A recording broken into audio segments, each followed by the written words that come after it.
ये तस्वीरें हैं भारत और चीन के रक्षा मंत्री के मुलाकात की।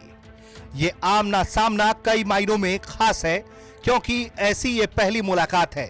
गलवान के बाद से जिस तरीके से दोनों देशों के बीच तनाव बढ़ गया था, ऐसे में पहली बार भारत चीन के रक्षा मंत्री आए और यहां उनकी भारत के रक्षा मंत्री राजनाथ सिंह के साथ मुलाकात हुई है। रक्षा मंत्री राजनाथ सिंह ने 27 अप्रैल को नई दिल्ली में स्टेट काउंसलर और चीन के राष्ट्रीय रक्षा मंत्री जनरल ली शांगफू से मुलाकात की है।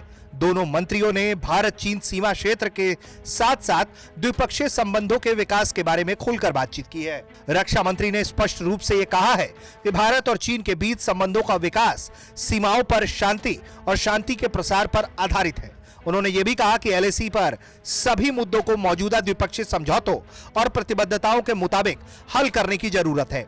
रक्षा मंत्री ने यह साफ कहा है कि मौजूदा समझौतों के उल्लंघन ने द्विपक्षीय संबंधों के पूरे आधार को खराब कर दिया है और सीमा पर पीछे हटने का तार्किक रूप से डिस्कलेशन के साथ पालन किया जाए। जिस तरीके से रक्षा मंत्री राजनाथ सिंह ने इस मीटिंग में एलएसी का मुद्दा उठाया वो काफी दिलचस्प रहा, क्योंकि गलवान के बाद से ही दोनों देशों के बीच जो तनाव है वो पूरी तरह से चरम पर है।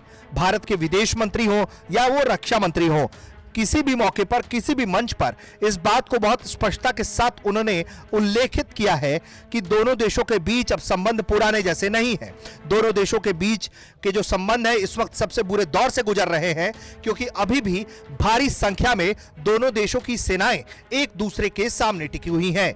हालांकि कुछ जगहों पर डिस्कलेशन हुआ है और लगातार बातचीत जारी है। 18वें दौर की हाल ही में कमांडर कोर स्तर की बातचीत भी हुई थी और फिर कई और इलाकों पर चर्चा हुई थी, लेकिन गलवान के बाद से भी जिस तरीके से छिटपुट तनाव की खबरें लगातार एलएसी से आती रही हैं, चीन की चालबाजियों से हर कोई वाकिफ भी है। ऐसे में भारत चीन को लेकर पूरी तरह से अलर्ट है और उसने एक साफ लकीर चीनी रक्षा मंत्री के सामने भी खींची है कि जब तक एलएसी पर चीन की तरफ से तनाव कम नहीं किया जा सकता, तब तक किसी भी तरह का द्विपक्षीय समझौता या किसी भी तरह की कोई और सहयोग को आगे बढ़ाना बहुत मुश्किल है। मंजीत नेगी, भारत तक।